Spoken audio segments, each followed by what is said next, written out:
Well, hello and welcome to PM Express from this very cozy bar. And I want to first of all say thank you to Edenvale for allowing us to use their premises. Not many people would allow you to bring your cameras in there, but hey, Edenvale Executive Center. Now, this is what they do. You know, it's like a residential training center. So if there are any corporate businesses out there that want to do training, you know, you come here, you can have a place to stay and do your training at the same time. So we want to say a big thank you.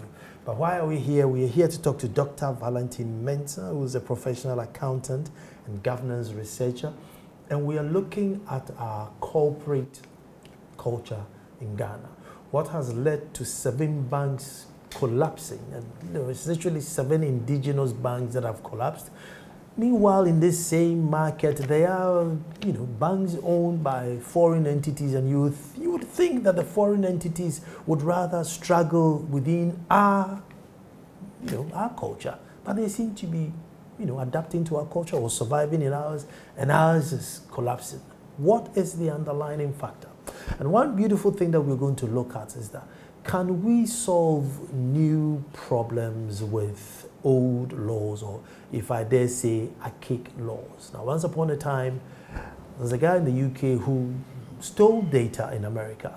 Now, when he was taken to court, his lawyer argued that his client couldn't have stolen anything in America because he's never been there before. Because per the laws, for you to steal something, you should be present at the location at a particular time and then take the thing. So the laws then did not cover, you know, how do you charge him because he's not been to America before. Is it time to sit back and look at the Corporate Act and our banking laws going forward? Who knows? But that's why I am here, to talk to those who have researched and know, so that we all get educated. My name is Nana Ansakwa IV, Chief of the Little Republic of Akwemudumasa. Maybe there should be laws stopping me from declaring a republic within a republic. But when I come back, we are just looking at our corporate culture. Don't go. Well, thank you very much for staying, and we are looking at our corporate culture. Is it archaic? Is it time to change it? Is it conflicting with who we are and what has caused 7 banks to just go down under, which is costing us billions of cedis?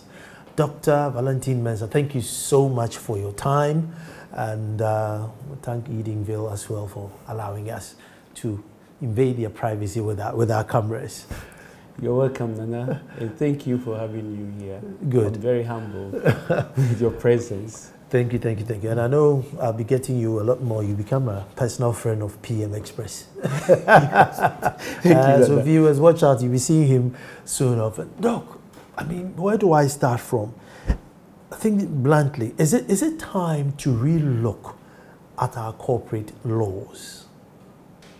Yeah, Nana, I'm very happy that you introduced this story, which I think most of Ghanaian officials in positions that take decisions should be told, because that is the situation in which we find ourselves.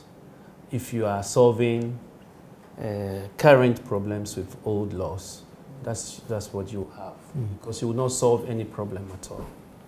So we have to ensure that we have resources, monitoring, and taking actions on new developments, because that's what, with my little knowledge of law and company law, we always have to deal with the mischiefs. See, but look, maybe I would argue that, look, there are 30-odd banking financial institutions and a so-called small economy, as those in the banking fraternity will say, look, there are too many banks for the size of. But if only 7 go down, then it couldn't be the corporate laws, because all these other ones surviving are surviving on this so-called archaic or old laws. So how are they making and these ones not? Okay, Nana, maybe I will refer you to a study that I just conducted a few months ago, and we published and disseminated. What came out, we found out of the banks that were listed on the stock exchange or are listed on the stock exchange, we found 2 that had a local and maybe a Nigerian that did very well with the compliance. But the rest did not comply with the regulations. Both the Banking Act and the Securities and Exchange Commission. So the Securities and Exchange Commission, I was just looking at the stock exchange, because if you are listed on the stock exchange, they can delist you if you don't comply with their regulations. So one would have thought that that would be the best thing. If you are raising funds there, you shouldn't toy with that compliance. But I was surprised of the level of non-compliance. But still listed? Still listed, and it's due to the lack of enforcement. So everybody is condoning. And why do we have such a situation? Because the stock exchange is a powerful contribution to our economic development. And we should have regulators that are top-notch. I mean, condoning is a dangerous word when you are looking at a very sensitive aspect of our economy, because we're not talking about church or shrine here. Yes. And so why we condone? I mean, condoning is dangerous. Okay. Perhaps we don't realize the benefits or the advantages of having the business culture, corporate culture, as you used. We don't appreciate the level of the contribution of business, having well-organized business. As I always say, if your business is not well-regulated, you have the situation of our classic motorway, where everybody is driving anyhow. You've got crawlers on the fast lane, and everybody is stuck in the traffic. So what's the point of investing so much in a motorway or 3-lane highway when you cannot regulate the driving?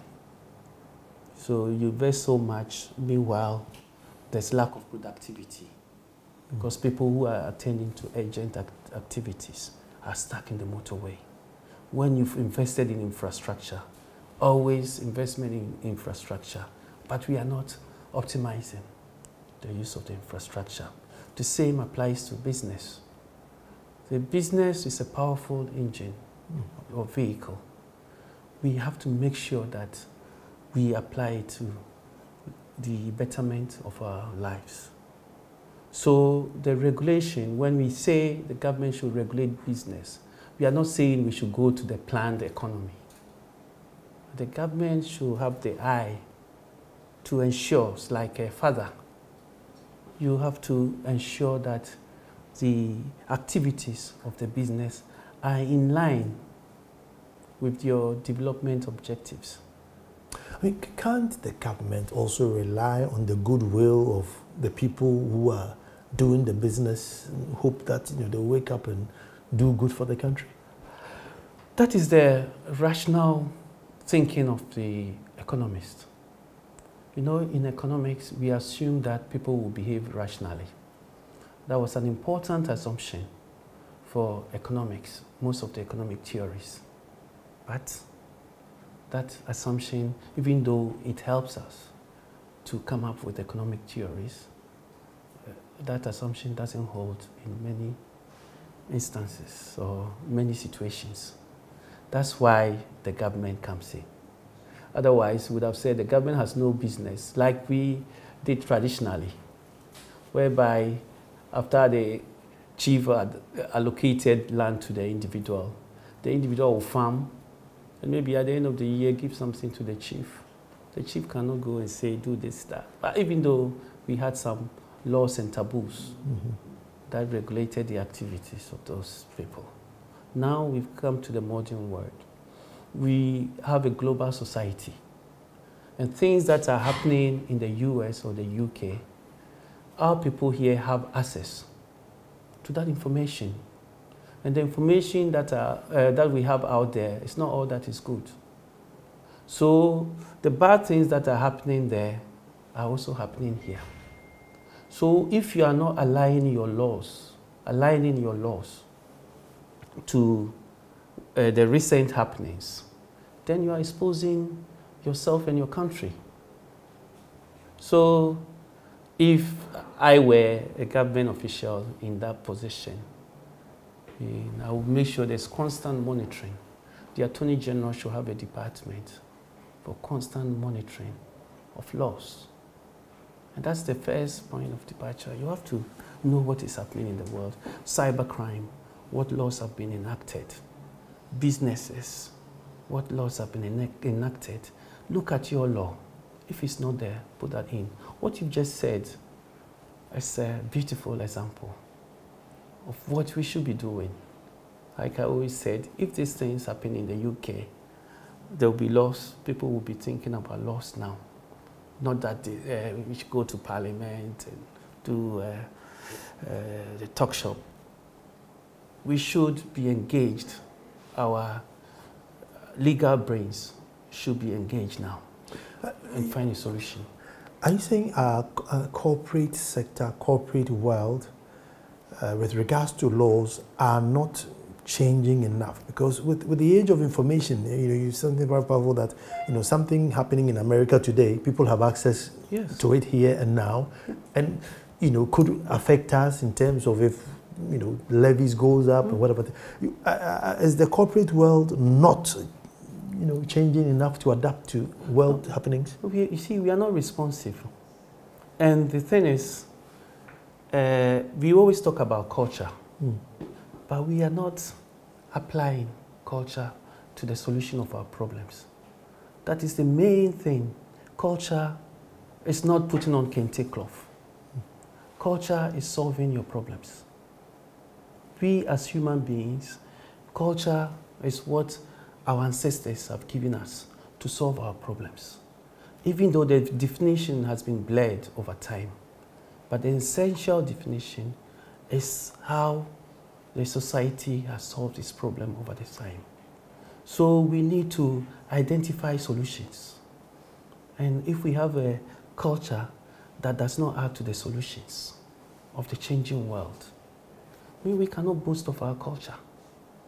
Because if we are talking about symbols, and your values are not in line with this new global world, and you are having exposure to certain events that your culture cannot solve, then or problems that your culture cannot solve, then you have a lot of problems. Let me ask a very maybe naive question. Now, using cultural solutions to tackle our problems, one would say that is the banking not too much of a foreign entity, alien to us, to the point that we may not have any solution within our culture to check these things? I would beg to disagree with you on that. How long have we had a banking school? We've had a school of administration, and since independence, we've benefited from a lot of education. So it's been long enough to become our culture now? Oh, I think the culture is not static. See, you build on it. It's dynamic. You build on it. You take out sorry for me to use this academic word, what is anachronistic. That is something, part of the culture that has become dysfunctional. As you are evolving, those ones have to be addressed. So our sociologists and philosophers, maybe having talked about that, I should acknowledge Professor Jechi, who I benefited from about 3 hours of interaction and guidance before I embarked on my PhD. Professor Jechi and Professor Aite. Just a conversation of Professor Aite, I got to know that we are not solving our problems. And then knowing that culture is a problem solution, I just had to develop a PhD study. And I went back to them and they gave me all the assistance I needed before I left for Oxford. So It's worth mentioning them here. With this current saga, how could we have, or what aspect, or how culturally would have been the best way to prevent it? With this culture, so you have culture and government policies, okay, and laws. So perhaps you started the culture, so we are delving into culture. So traditionally, we don't have laws. We didn't have laws. We had our chief traditional ruler and the fetish priest. I mean, that was the system of regulating behaviors of our ancestors. And that's where we had the taboos and other things. Okay, as we develop, we have the law coming in, technology. Even though I would say that we've always had technology. Human beings have always had technology, developing from the Stone Age, whatever. And the technology always has to be in sync with your development, as well as your law. Your laws as well, they solve a major human problem. A major human problem, religion, technology would have to be always improved, and then your laws. So if these three are not balanced or progressing, especially laws as you modernize, then your problems will not be solved. Because if I meet you on the street and I hurt you because you are not my brother, who will protect you?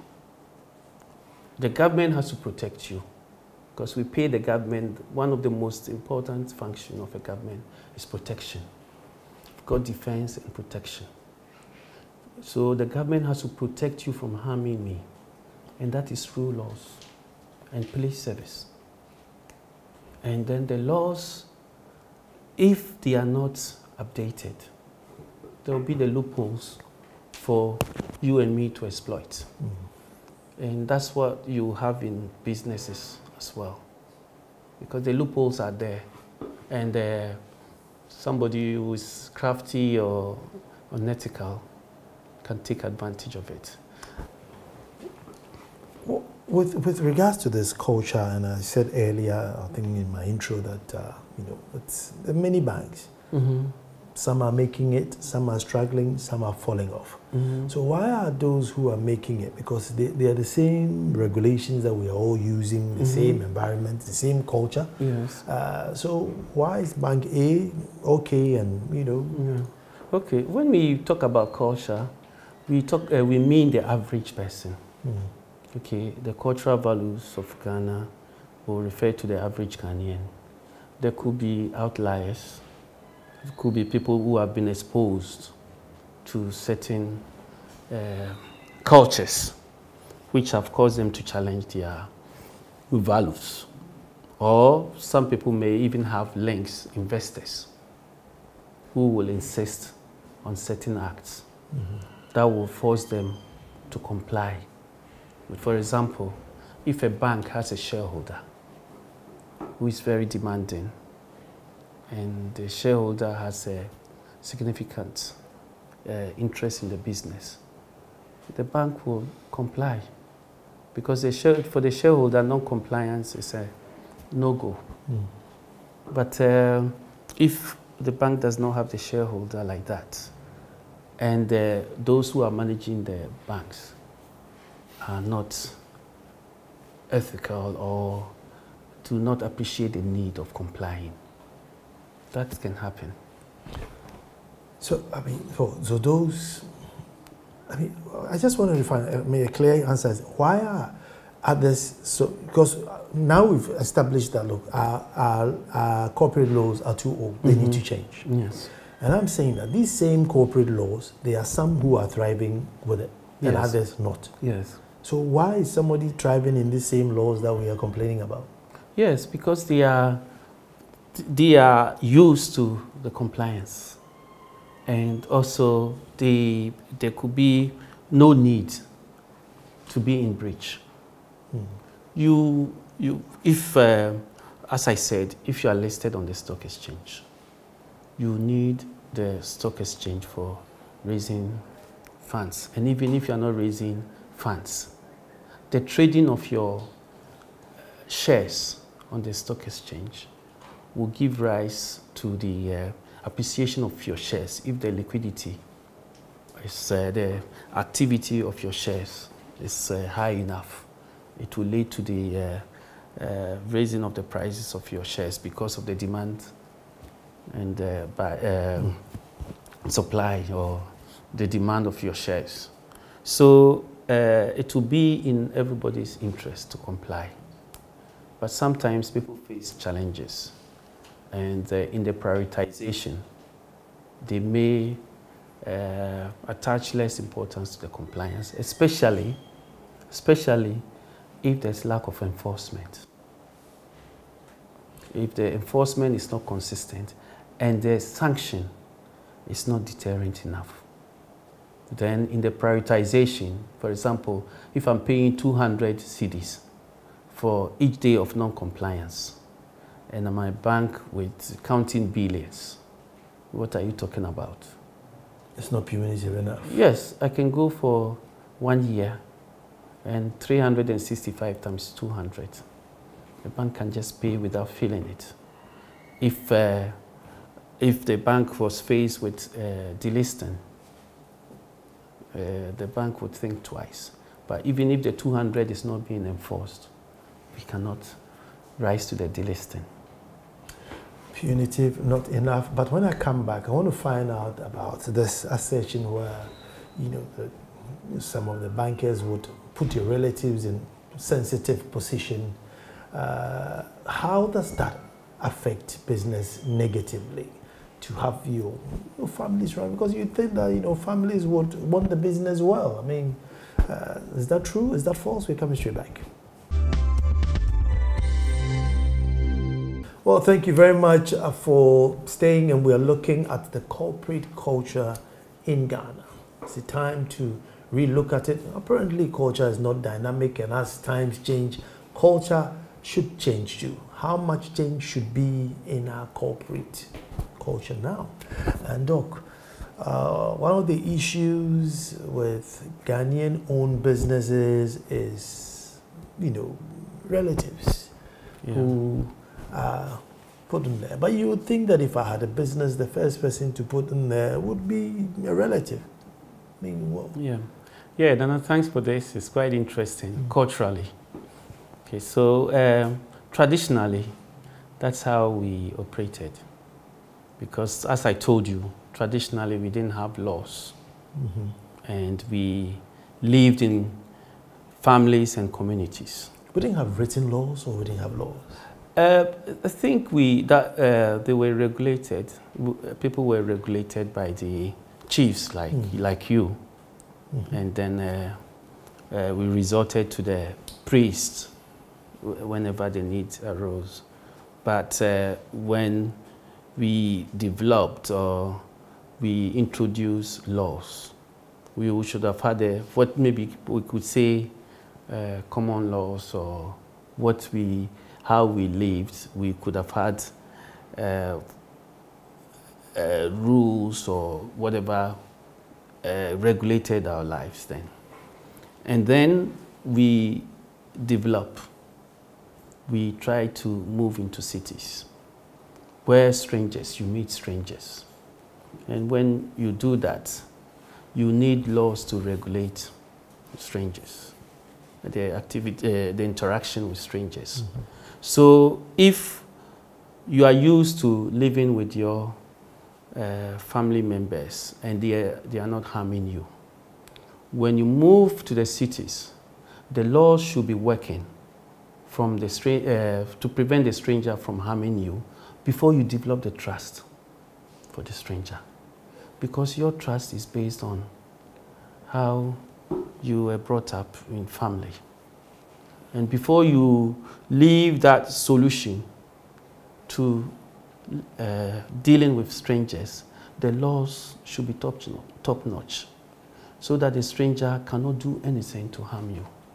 So this one, interpreting this, you have an investor, say somebody who invested in UT Bank. The person assumed that the laws were working, or the regulations were being enforced. So you go and put 100,000 cedis in UT Bank, knowing that UT Bank, even if UT Bank was to close, you would have your money because the central bank protects the UT Bank.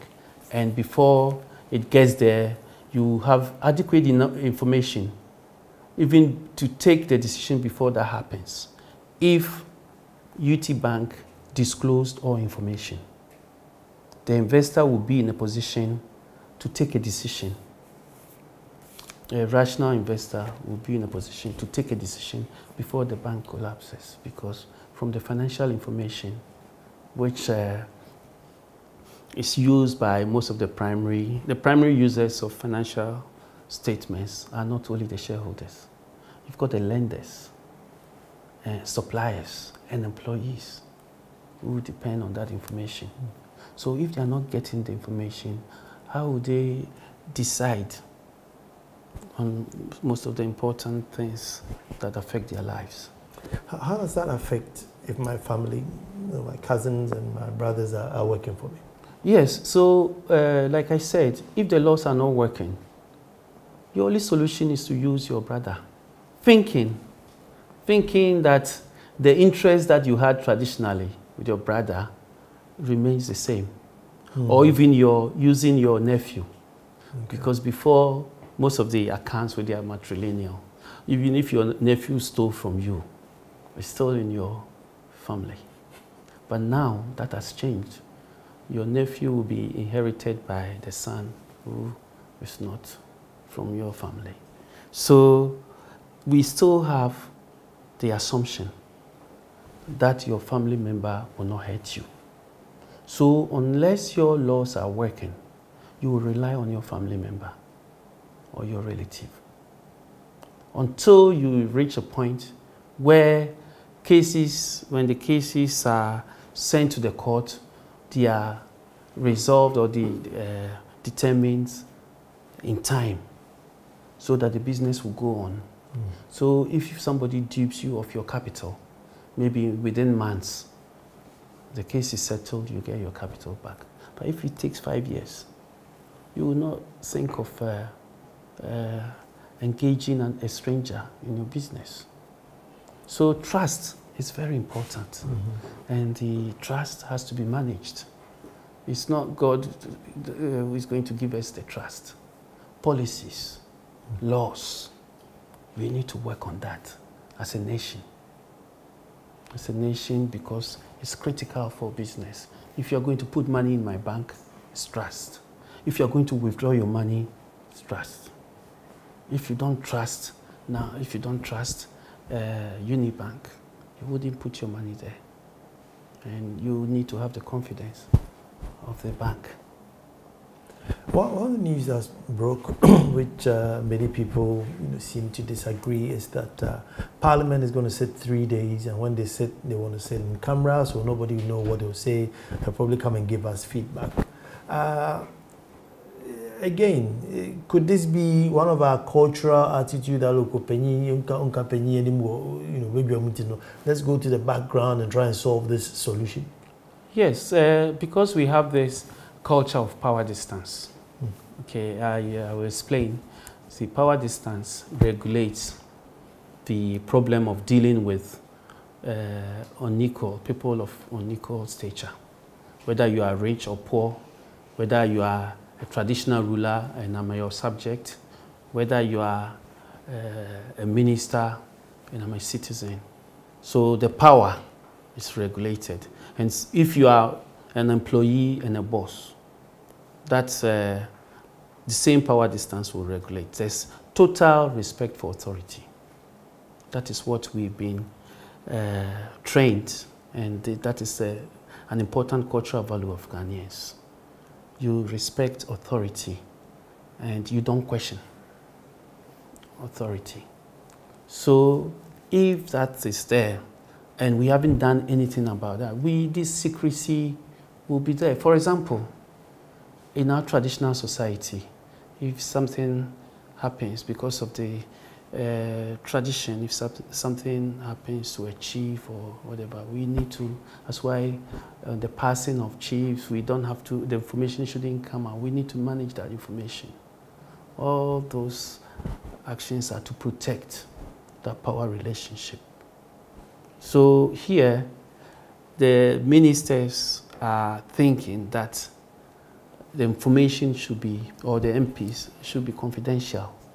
But that information is for the public, for the investors.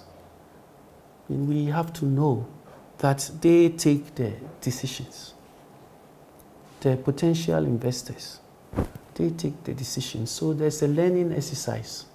And if we are thinking about our culture, that information should be made available so that the average citizen will have access to that information and lead to the cultural change.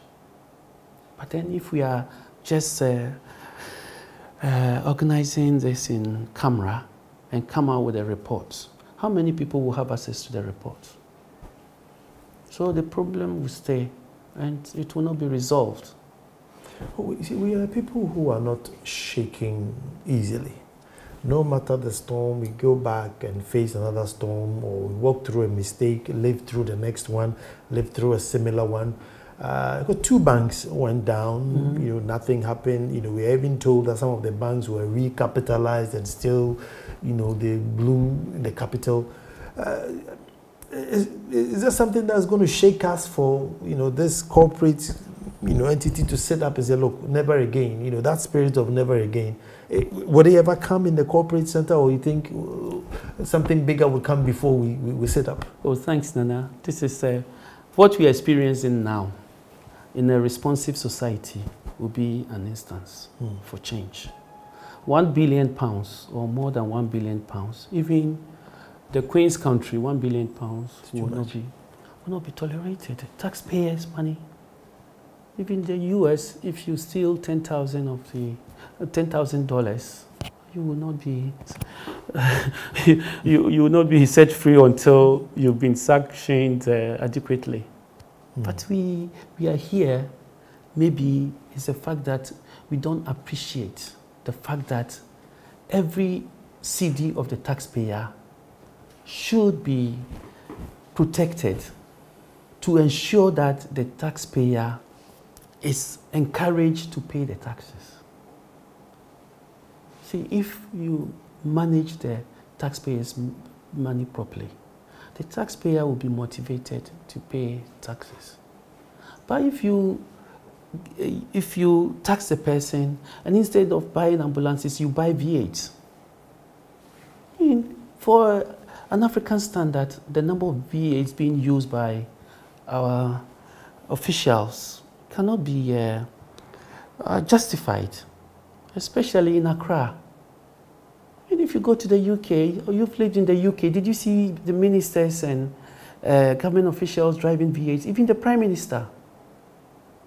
And I remember, when I went to the UK, I was doing my PhD, and when I was in Ghana, I was driving a trooper because of my position at Ashanti. So when I went to the UK, even they had a facility to just hop on the Oxford Tube, and from London you go to Oxford.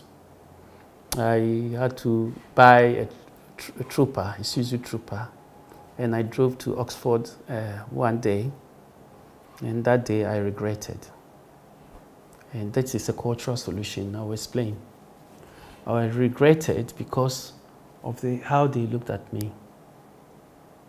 How they looked at me. You have your professors and cycling to college. And you, as a student, you come with a 4x4. I mean, how much fuel have you burnt all the way from London to Oxford? And maybe sometimes you were driving every day. This is what they were counting. And are we in that situation where we are looking at this for sustainability? See, we will say that our culture is the best. But as I told you, the culture should solve your environmental problems. So they were trying to control my behavior. Indirectly, they were controlling my behavior. So the next time, if I wanted to drive to Oxford, I would think twice. Do we have that here? We don't. So these are the things that we need to think about.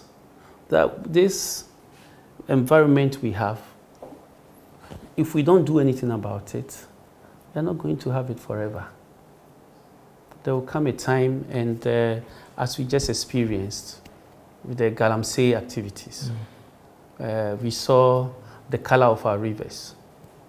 I mean, just because of unregulated activities. I mean, and people, our scientists came out and said we'll be buying water soon if that activity was left unchecked. Thankfully, that activity has been checked. But before we go back, we have to make sure the regulations are there and they are enforced religiously. So here we are. I mean, we are now down or faced with a bill of £1 billion. Yes. I mean, 1 billion is a lot. Yeah. A lot. I mean, if you use UK for an example, ministers go down because somebody paid their hotel bill, you know, £1,000 hotel bill, Yes. or somebody paid 5,000 for a holiday, and that's a major, major scandal. Yes. 5,000. Here, 1 billion.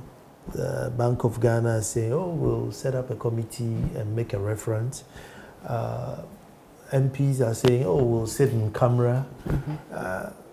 So if you look at how we are solving this solution, or solving this problem, it means we will live to see another one. Yes, yes. Because, you see, our processes, okay, let me say our processes or our laws are not effective.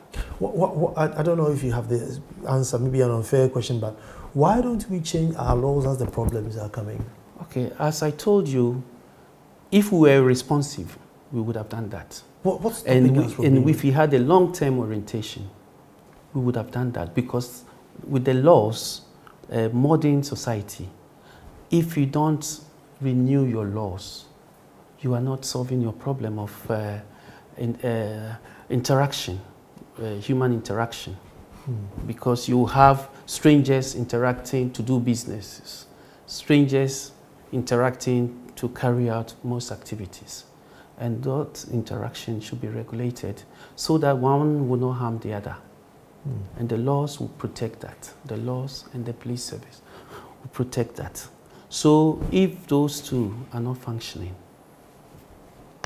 you have a problem. So we need to be responsive. Every significant event, we need to think about how to prevent that event from reoccurring. Like we use the UK instance, like your beautiful story, because the law couldn't deal with that data. They had to plug the loophole, because human beings, we are adventurous. Naturally, we are adventurous. So if you are not checked, you will carry out an activity because you won't be checked. And especially if you have the culture of shame, if you are not caught, it doesn't matter. You have to be caught and your friends and family knowing before you find it shameful. If you do it and you're not caught, you get away with it. I know. So thank you. If the loss of the culture of shame is not compensated for by the law, then you have a problem. So if you lose your culture of shame and the law compensates, there's a balance, and then everything will be okay. Sounds scary. It looks like we're becoming an empty culture or a floating culture, or I don't know. But we're coming straight back. Don't go. Well, thank you very much for staying, and this has been one different conversation. I don't know, as soon as they say culture, then I am in my complete element, you know, when they are talking about culture. But, Doc, since I've gotten you here, you see, one thing which will probably let authorities change and respond to time would be the reaction from the masses, you and I, if we are angry enough and everything. So what is it in this same culture that we who get affected, 1 billion, is not going to come from the president, it comes from all of us. So how is it that collectively we are unable to also respond or agitate enough for lawmakers to do what we are responding to?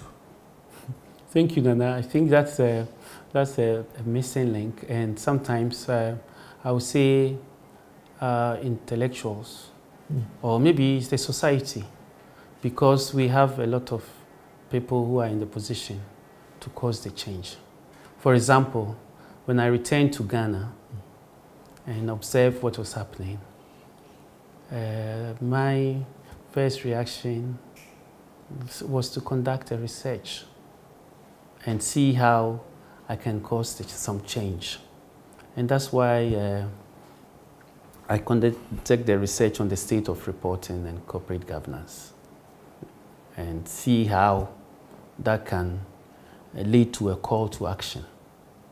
And thankfully, I've managed, and in your presence today, we are sharing those ideas, and hopefully the important people who are important in this decision making may hear. You see, but the decision makers will not make a change unless those who the decisions are affecting, you know, agitate. So, for example, if today, you know, there was a law to say, look, no selling on the street, they would agitate to the point where decision makers will stop. If there was laws to say, look, publish your accounts, you know, the Securities and Exchanges, allow auditors to come in or whatever it is. If they don't publish it, I mean, I don't agitate, nobody agitates, so we condone it. Yeah. No, what is going to make us get to the stage where, look, we won't condone this anymore, so that it starts trickling up? Okay. Like I told you about the camera, the MPs going for camera. If you do not allow the public to access the information, I mean, you cannot decide for, in certain instances you can decide, few people can decide for the population. But you also have to let people have access to the information.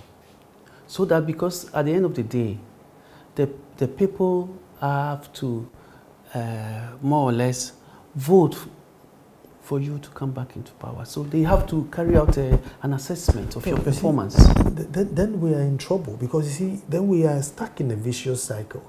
Because the only way the MPs would have the audacity to say we are going in camera is because they know we won't agitate. Yes. We naturally, we are also hoping that they would have, in their own right, man, you know, gone public, so we get frustrated about the wrongdoings and then start watching the others. Yes. And so where's the trigger point going to be? Because on their own, they are going in camera. With us, we are not angry enough.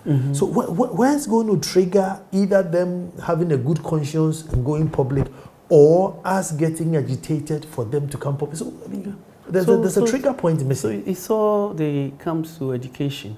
And I'm happy that we are having this free SHS, and we are just trying to see how we can get a lot of people educated, even if up to a senior high school.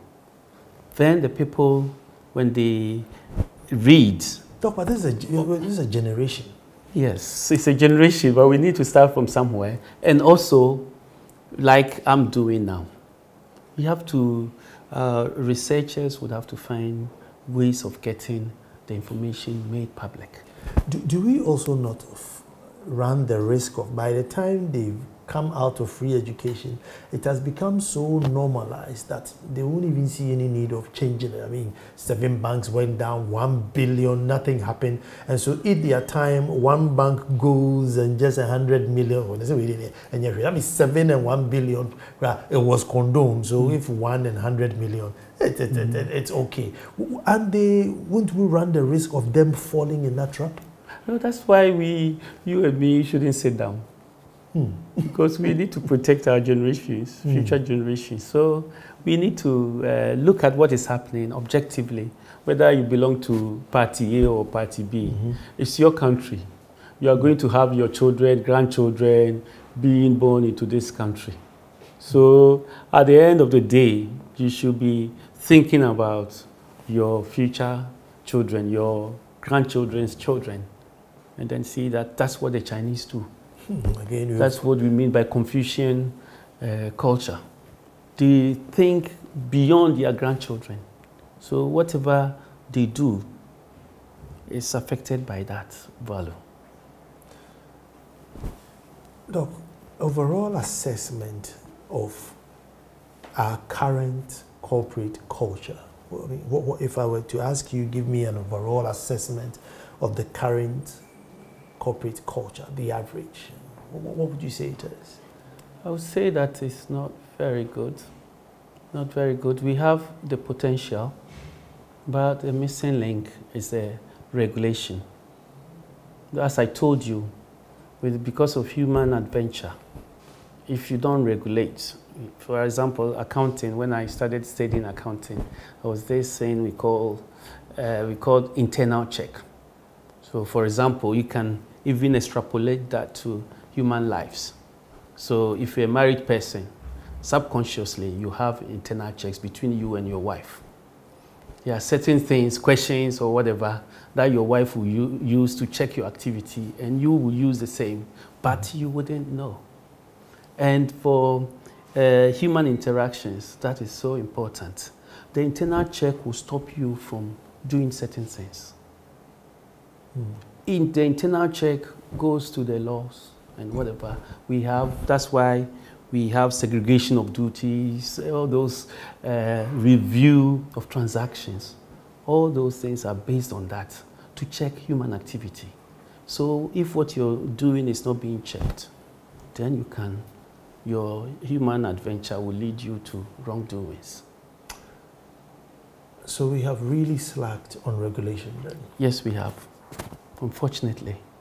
And I don't know why we did not attach importance to regulations when we were modernizing. Because that one is a missing link that we need to ensure that it is restored as soon as possible. We have over-relied on the good conscience of people? Yes, we have. And it's a good quality, but you cannot always rely on God providing for those problems. We have enough capacity.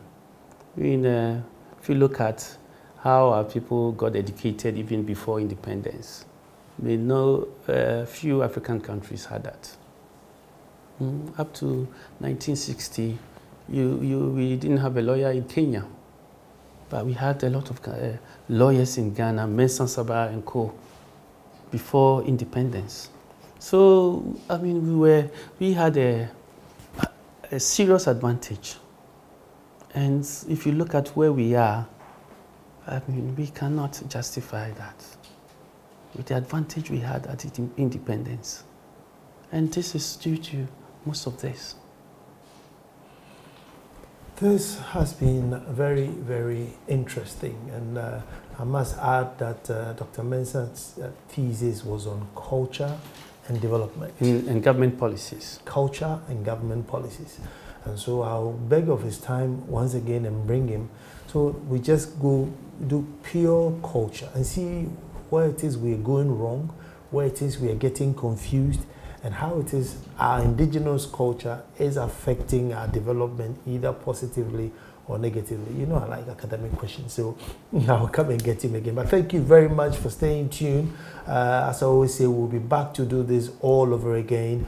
And Dr. Valentine Mensah, thank you so much for your time. Thank you, Nana, for having me. Great. We'll be back to do this.